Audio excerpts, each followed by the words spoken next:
Combien de fois ça arrive à des gens qui vous disent j'ai plus de voir rire. Vous avez vu? Je n'ai plus de voir rire. C'est dans tous les domaines. Ce sont des gens qui ont éteint complètement leur créativité. Ça arrive souvent à des vieux ou à des personnes très âgées. Et on vous dit, j'en ai marre, maintenant je ne veux plus vivre. Parce qu'ils n'ont plus de créativité. Ils n'ont plus rien à faire. Les vieux à l'EHPAD qui regardent la télévision toute la journée, qui vous disent, j'ai 80 millions, ils vont mourir. Mais c'est normal. Et dans la Bible, on disait que ce sont des gens qui étaient rassasiés de jour. Elle est bête cette expression, être rassasié de jour. Ça veut dire que si tu es rassasié de jour, c'est que tu les as bien mangés les jours. Tu es bien gavé, tu as une goulue de la vie. Donc, pour être rassasié de jour, il faut que j'ai du désir. Tout doit être désirable dans ma vie. Si je fais quelque chose qui m'emmerde, c'est que je ne suis pas à ma place. Alors, c'est peut-être une règle, il y a une loi, la loi divine, où il faut que je mange. Et peut-être que j'ai envie de me faire du bien. Mais d'abord, je dois créer ce désir. Parce que souvent, on veut changer de situation de vie, parce que ça nous plaît, mais le désir n'est pas assez fort. Souvent, je le vois souvent pour les maîtresses, les amants et les maîtresses. Ils s'aiment, on s'aime, on quitte tout, partait, on fait quand il y en a qui plaît, l'autre dit non.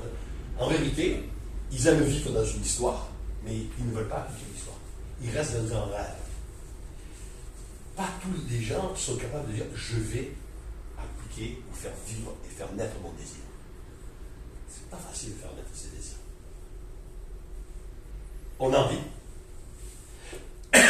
Mais le désir se fait qu'à la condition qu'il soit bien mûri. C'est comme. Oui. C'est orange parce que c'est la communication, c'est le.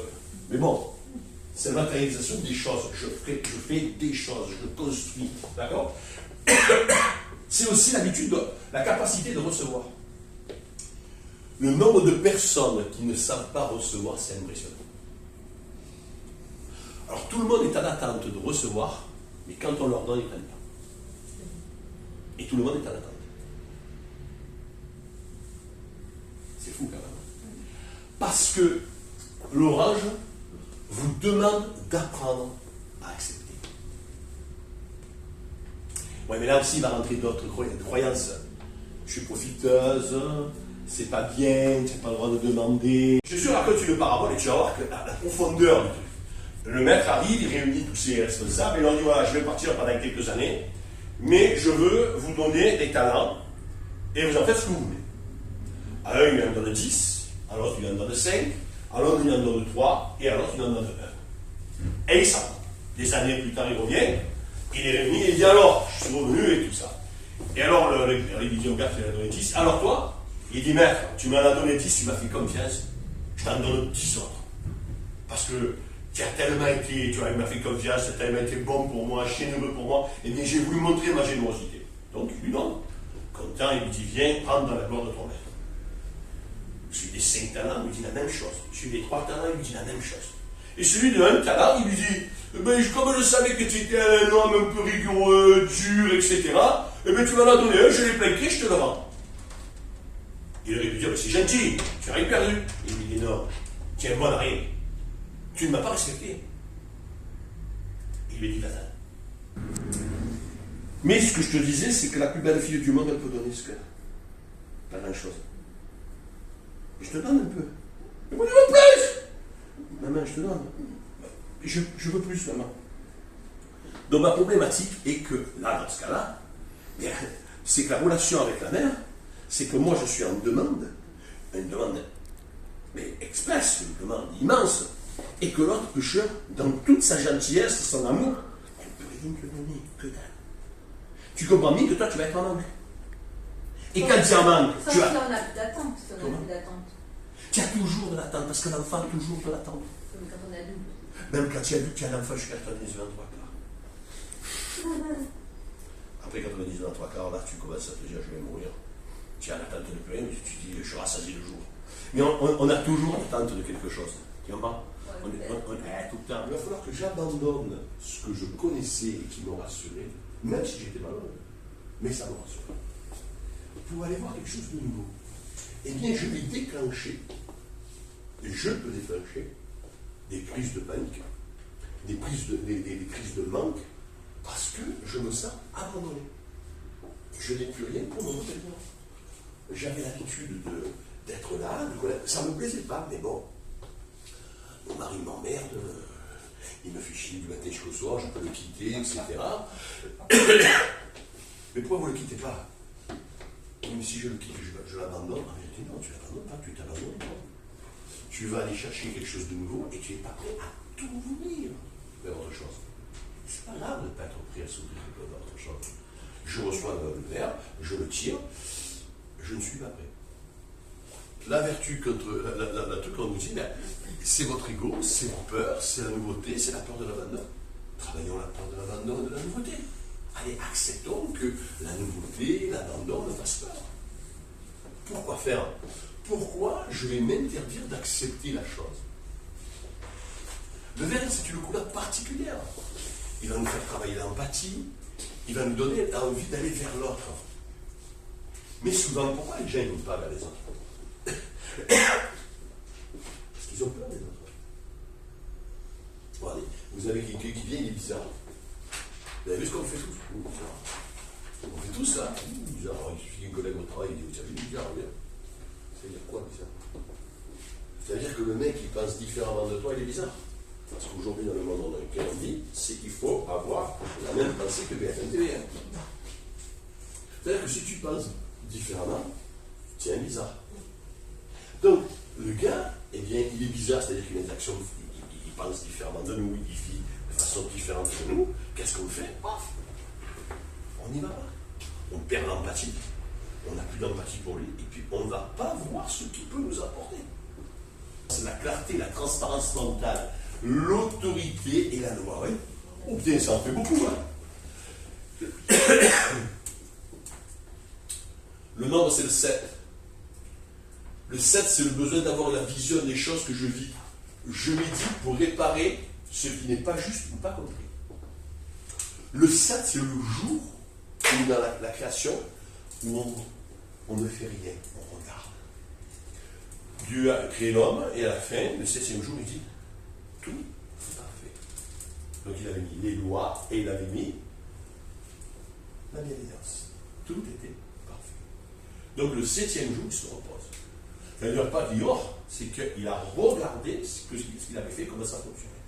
Donc le 7e jour, pour nous, c'est un jour de, quand on est né le 7, quand on tient, vous voyez, il y a des trucs, quand on est 7, c'est je dois m'asseoir et regarder. Je dois voir ce qui se passe. Et quand je n'ai pas la solution, c'est pas la peine de courir partout. Pas la peine de faire assis-moi. Travaille toi aussi. Alors là, l'élément, c'est l'air et les terres, c'est normal. Le chakra, c'est le frontal, c'est-à-dire le 3e œil. Là où ils se mettent le confet, vous savez. Les Indiens, là, se mettent le confet. Une fois, ils sont pas. Ah, ici, c'est le confet. C'est ça, ben, c'est la glande pinéale. Cette glande pinéale qui est au milieu et qui partage les deux.